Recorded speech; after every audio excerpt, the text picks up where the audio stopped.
lot of excitement in our throughout our team right now that it's game week. The guys are ready to play somebody. I'm personally looking forward to just watching us play and seeing where we are against a very tough opponent in Auburn. I think we've had a good camp. I think our team has really shown up with a good attitude. I think we got excellent work ethic. Really pleased with the leadership that I've seen on our football team. And looking at Auburn, they're a very, very talented team, and a lot of unknowns with their team that we probably really won't figure out until we get going in the game. But if you look at them offensively, they're going to be a little different from a philosophy standpoint this year. But what we've had to do is we've had to kind of prepare for what we think they're going to do with the new system, but also prepare for some of what they've done in the past. And so that makes it a little bit of a challenge to get ready for two different systems. The quarterback, 10,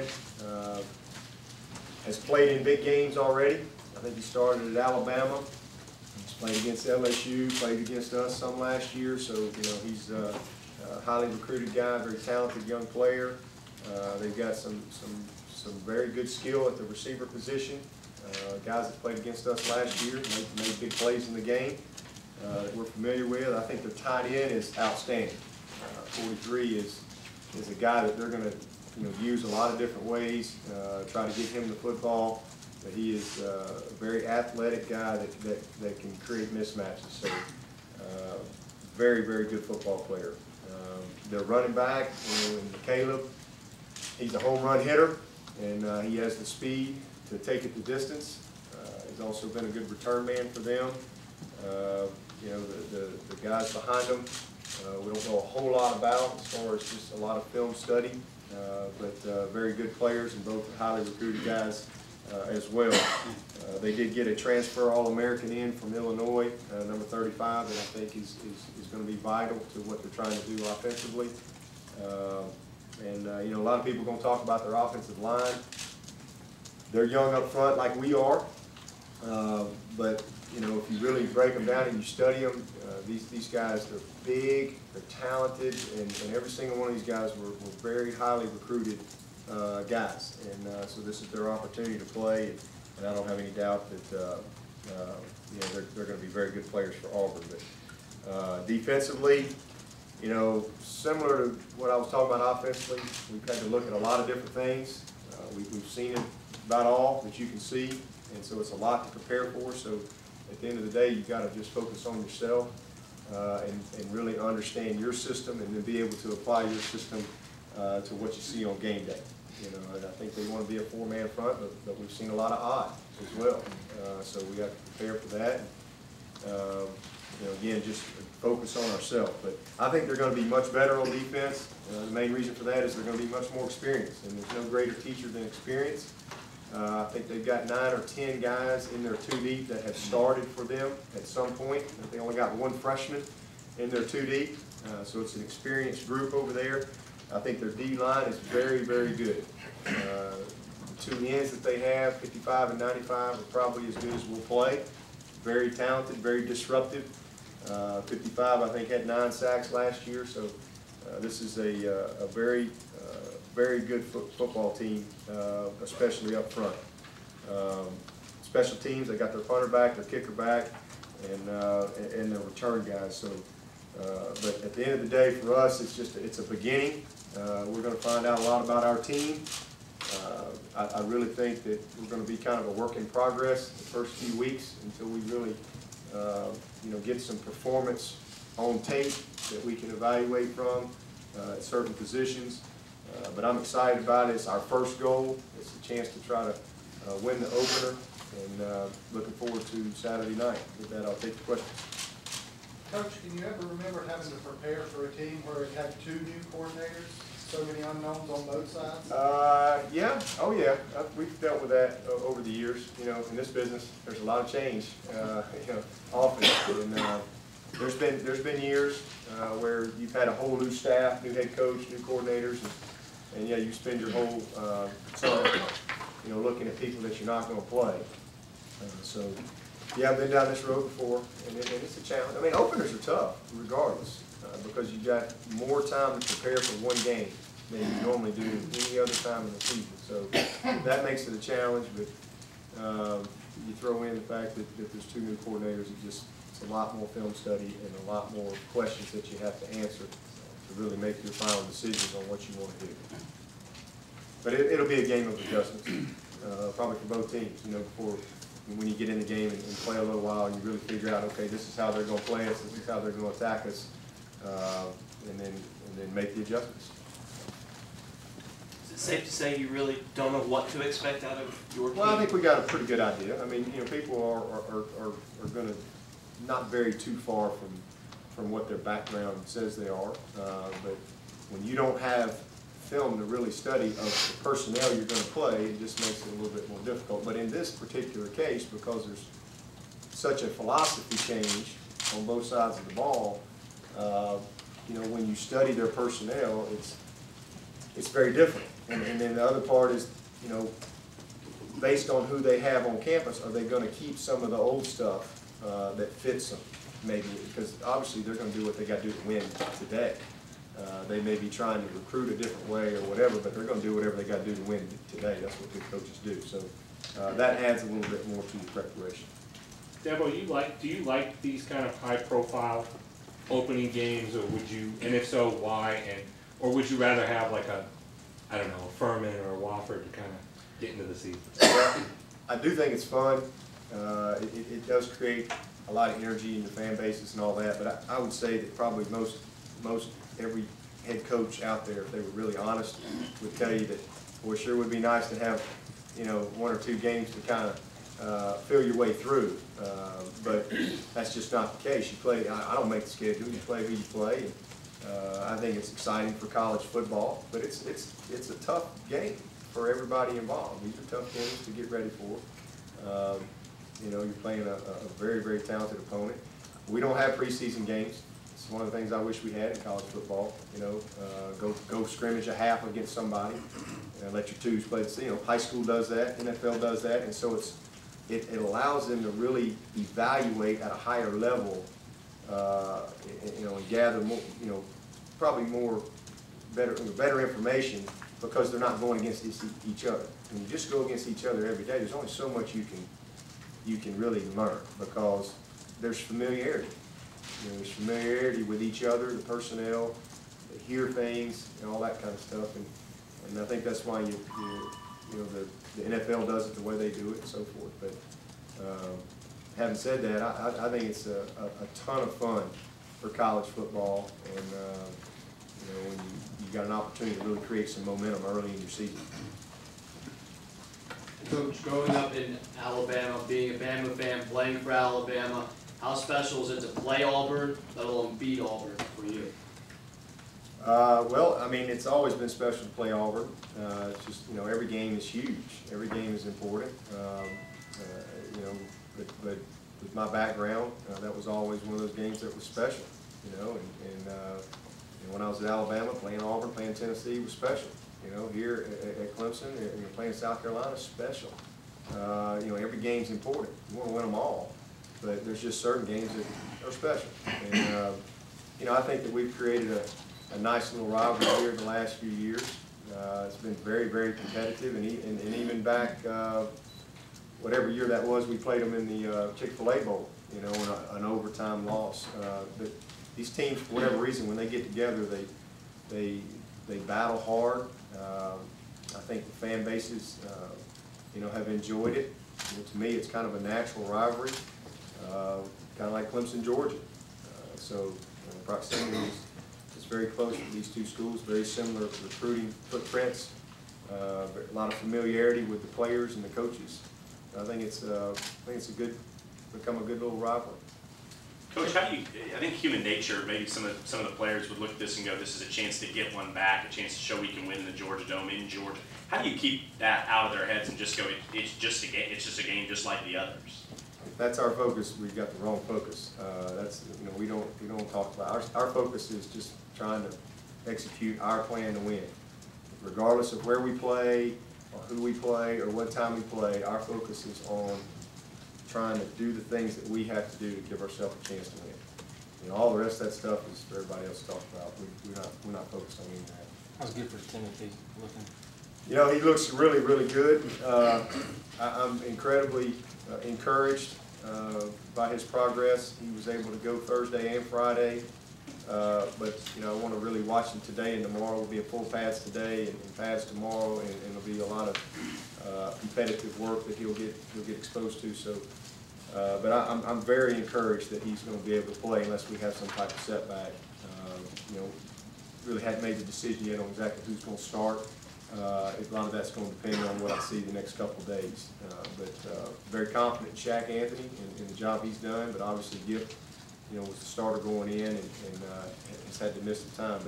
But he's done an excellent job with his rehab, and Danny Poole and our staff have done a great job in helping him get back. But you know, we'll evaluate him the next couple of days. But I do think right now he will definitely play.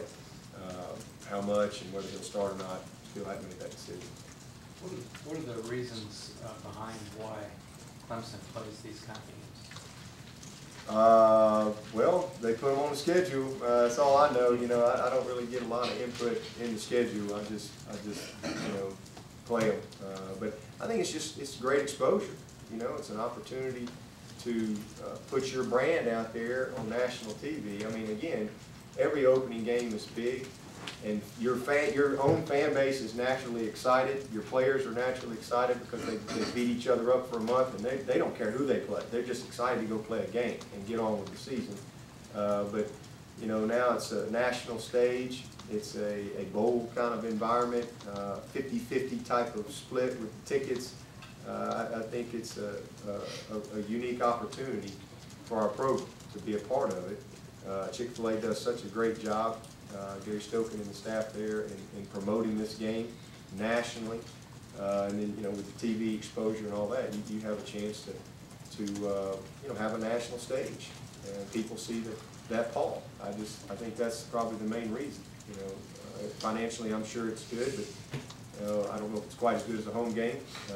But you know, from time to time, I think it's good to be a part of it. It's really an honor to be asked to be there. A year ago, your post-game reaction got a lot of run, your emotion and the way you cut loose your enthusiasm for the game. Was that from another place at another time, or is that just beating Auburn? First of all, it was an early game, and so we had to live with that all evening, all night, because, you know, I guess the second part that I would say to answer that is, you know, if you really think about it, there's a tradition here at Clemson that's very different from any place I've ever been, and that is everybody comes on the field after the game. Y'all all know that, and it creates a, you know, it can be a little bit crazy at times. It's a lot of fun, and I enjoy it, but you know, people stick a microphone in your face in a moment of euphoria, and then, yeah, people ask me, well, God, why were you so excited? Well, first of all, I'll never apologize for being excited about winning, ever. You know, so I'm always going to celebrate winning. It's just, if they've got a problem with that, then that's their problem. But the added part of that is what I don't think people just say, oh, well, he's an Alabama guy, he's excited about beating Auburn. No, if you look a little deeper and you really understand, we hadn't beaten Auburn at Clemson in 60 years. 60 years. We were 0-14 against Auburn over a 60-year period, okay? Including back-to-back overtime losses. The last two times, I mean, gut-wrenching losses. And then on top of that, they're the defending national champion, and they got the longest winning streak in America. You better believe it was a big deal. I don't care what the name of the school was. Change the name, but give me those same circumstances. It's something to be excited about. And for a football team that has 42 freshmen on your roster, and it's probably one of the biggest wins that we've had in this program in a long time. There's no question about it. And I thought it was a big, big game early in the season to really get the confidence that we needed, that this team needed, to be able to take the next step. And then we go on and we beat Florida State, we go on and we beat Virginia Tech, and it was I don't have any doubt a lot of that confidence came from that game. And so, you know, early games can do that. You know, give you that little bit of mojo that maybe you need. So that's really all it was. I was excited, you know, to end the streak in Death Valley. That's what I said. And I mean, I was pumped up when I said it, and, you know, I get fired up, you know, when we win. And again, when somebody walks down and sticks a microphone in your face, I mean, it just, and then later you look at it and you go, gee, man, I'm pretty pumped up. But I don't apologize for that. Is preparing for this game against a good opponent at a neutral site with lots of time to prepare, is it similar to preparing for a bowl game almost? I mean, given that No, it's not similar at all because, you know, we hadn't seen them play. You know, when you're getting ready to go play a bowl game, you got a whole year's worth of film, an entire year, and not just film, but actual film of the people you're going to play against. There's differences in both of those aspects in this game. We don't have any film on these guys, and then a lot of the personnel that we see from last year not there. So that's what makes it different. Much more unknowns involved. Yeah, we talk about the importance of the momentum you can gain from a game like this, and how last year's game, you know, gave you guys some belief in what you were doing in the right direction. Conversely, 2 years ago at Auburn, I mean, how crushing was that towards the rest of the season, and how close you guys came in what for them was a national championship season? Yeah, that was a tough loss, very tough loss, and definitely you know, stung us a little bit, and then the fact that, you know, a quarterback got hurt, and you know, wasn't really quite the same. It was tough, you know, but you know, those are things that you got to recover from, good or bad. You got to be able to, when you win a game like that, like we did. You know, a lot of people said last year, well, we're done, we won a big game, well, they won't be able to win 2 in a row, there'll be the letdown. Well, we won another one. Well, then we ain't no way gonna be able to go win another, never been done. Well, we won another one. And but the flip side of it is when you have a bad loss, you gotta be able to recover from it. You know, you can't let a win create a loss, and you can't let a loss create another loss. So that's just all part of maturing and growing as a team, and handling the success and the failure. You said earlier that you'll, in some areas, be able to see progress for at least a few weeks. Finish the sentence for me in that context. I would be surprised if at the end of the game. I have no idea. Finish that. You finish it. I have no idea. All I'm saying is I think that we've got some personnel situations that we just can't get any further from an evaluation standpoint until we go play under the lights and we see how certain guys are going to react and respond. I think that's what I'm trying to say. And there's certain areas on our team that we're going to really be able to gain some valuable knowledge and be able to take another step and say, okay, hey, he's definitely the guy, or maybe we need to, you know, this guy here has proven that you need to split these reps, or this guy jumps him, or maybe we move a guy. You know, I think there's some questions that I just don't think we can answer until we get a couple of games under our belt. Mostly the offensive line?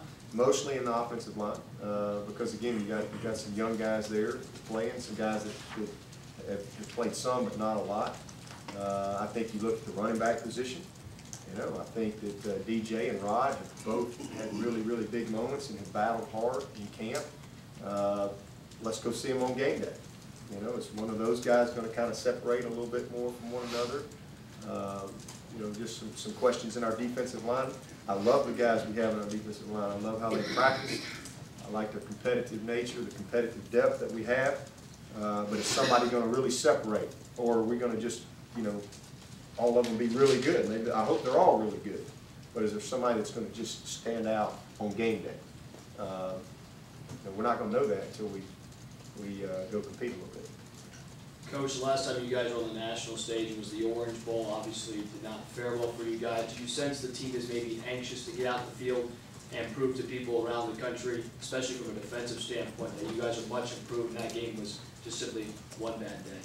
I think 2012 is way back behind us, our 2011 at Orange Bowl.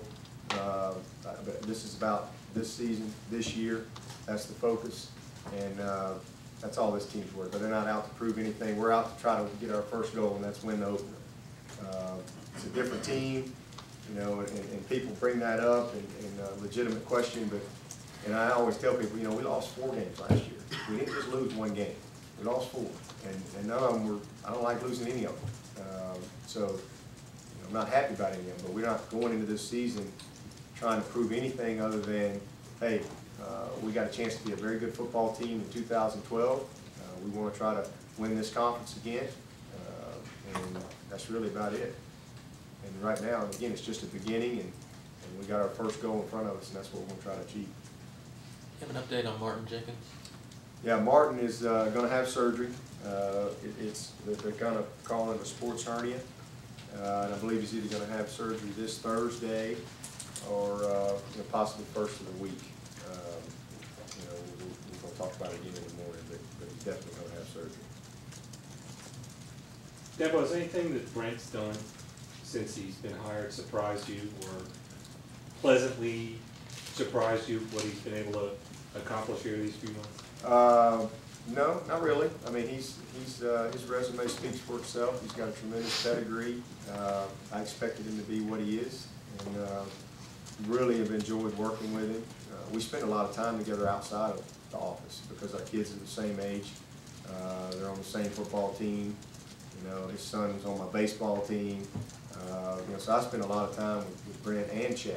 You know, all of our kids are on the same team, which is pretty cool for us. But probably the only thing that surprised me the most about Brent is the fact that, you know, he ran out of gas on the lake. I had to, it's a true story. I may have told y'all this, I can't remember, but we're like the last Sunday before we were getting ready to crank it up, he had like 12 people in here from Oklahoma, and we were out on the boat with my family, and we were just riding along on Kiwi, and we come across this boat, and here's this guy, and he's standing up, and he's got his hat on backwards, and he's, you know, he's got no shirt on, he's a big dude, you know, and so he's sitting there, and he's pulling some people behind the boat, and I went, that's Venables. And so we honked the horn, waved at him. He had all these people on the boat. Well, we go on with our business. Well, like 10 minutes later, my phone's ringing, and it's Brent. And he calls me, and he's like, Coach, you remember where you passed me? We broke down. And I'm like, you broke down? And I said, you sure you're not out of gas? No, we're not out of gas. There's no way we're out of gas. And so anyway, sure enough, he was out of gas. And I had to tow him about 30 minutes back to his place. So that's the only thing that surprised me, that he you know, didn't pay attention to the gas gauge on his boat. I guess not a lot of lakes out in Not a lot of lake time out in Norman. If that's the worst thing that happens, though, things are looking up, right? That's right. That's right. I am looking forward to getting on the field with him. You know, he's kind of like a caged animal. And you know, it's like we just got to get this guy to game day. He's excited. You know, he really is. I think he's very much enjoyed Clemson. He's very much enjoyed the people of Clemson and just the experience here. He loves our players. I think our players have responded well, and you know, I think we're going to get better and better, you know, as the season goes, and we can again kind of keep taking that next step. From a development standpoint with a lot of these guys. We do. We got a bunch of guys that are playing some big roles for the first time. And I think they're ready for them. But, you know, they just got to go and grow in those roles. Do players respond to him well? Because when we've seen him at practice just a limited amount, I mean, he looks like he'd rather be out there than coaching, honestly. Sometimes he is out there, and we have to kind of, you know, move him because he's like in the way. But they do. They respond well to it. He has done a great job. I think our guys have bought in. He's tried to take an approach that I think has allowed us to develop a very competitive depth situation at all the positions. You know, he's not afraid to promote and demote guys on the spot. He challenges them. He's a very good teacher. So, you know, I'm very proud that he's our defense coordinator. Was Shatley one of the guys you're really interested in evaluating, or is he established as you can be for? No, I'm not worried about him. He's not one I'm worried about. I'm not worried about Shatley at all. I know that's crazy, because the guy's never played offensive line in his life, other than just a few weeks, but that ain't what I'm worried about. And I'm not really worried about any of them. I think we got good players. We just, you know, guys have got to go do some things under the lights. You know, they got to go perform. And we had several guys that just haven't been in that situation last year. I wasn't really worried about Taj Boyd last year, but he really hadn't done it on game day yet. And I was a little worried first half of that Troy game. You know, when I'm going, okay, first my quarterback that I've seen for several weeks here, you know, what happened to him? And he finally kind of woke up in the second half. So, you know, those are the kind of things that you just, you know, game day's different. It's different. It's just, as much as you try, it's hard to simulate that, you know, at this level. You know, and again, that's the beauty for high schools and having jamborees, and it's the beauty for NFL and having preseason experiences. They can really gather some critical information that just is hard to get in practice. Is there anything to Isaiah Battle's